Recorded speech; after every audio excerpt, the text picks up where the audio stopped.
Ah, well, isn't this something to feel nostalgic about?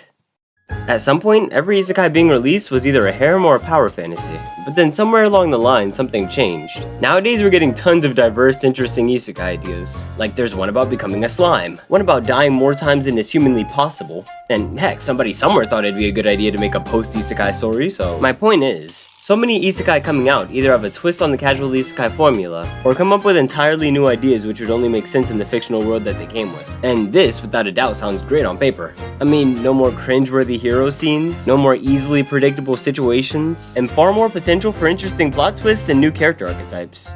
But now there's a problem.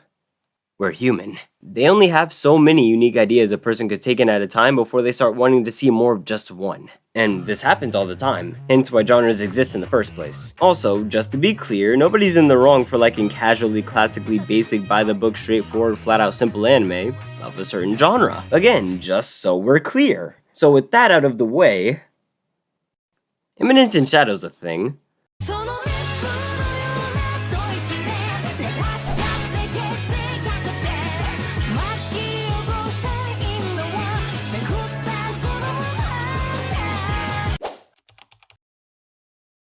I am Minoru Kageno.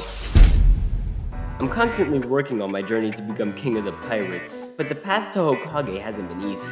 I'm training non-stop, walking to class, in class, at home. I've gotten rid of all the distractions in life.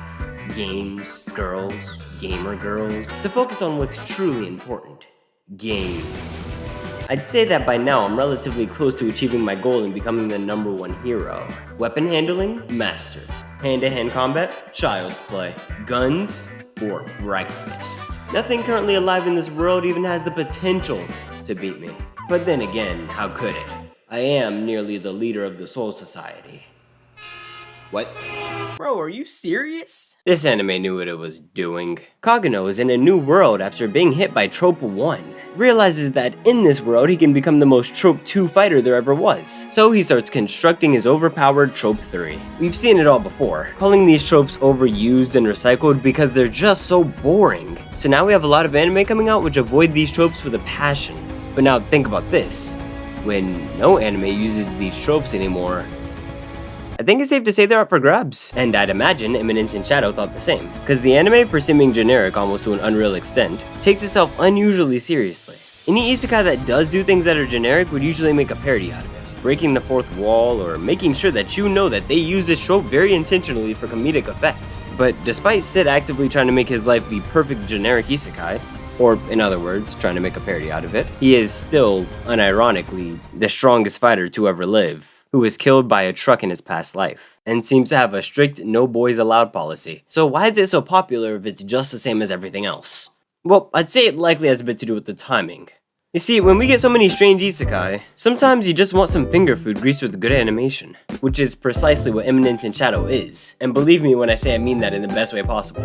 On top of that, I wouldn't exactly call the anime a cringe fest. Its jokes genuinely left me laughing in real life and sometimes even rewinding to watch them again. Needless to say, this doesn't happen often. Yes, it's true it's a power fantasy and the main character will always win. But if we're being honest, who really watches more than a select few isekai because they're curious as to if the main character is going to live or not? I mean, I know I don't. Hence why I'd give this anime a solid 9 out of 10, losing a point because Sid just throws on a code and is suddenly unrecognizable. But I score so high not because I think Sid is just the coolest character with the coolest backstory and just, well, look at his coolness, but actually because we tend to forget that anime doesn't always need the most intricate characters or the hardest hitting prequels to be good. I mean, listen, this guy turned himself into a reusable atomic bomb. You really thought I found the heavy hitter of the year? But going off what I said, it doesn't have to be. Like, sometimes we just want a fulfilling experience, whether it's considered generic or not, which, I mean, it's not. Nobody's in the wrong here, just so we're clear. If anything, it's the ones who like those deviations from the classic genre who are in the red, right? I mean, because I'm not wrong, so that means. But in all reality, despite what most other people might say, I feel that Eminence and Shadow is just what we needed. That's all. Thanks for watching. I'm off.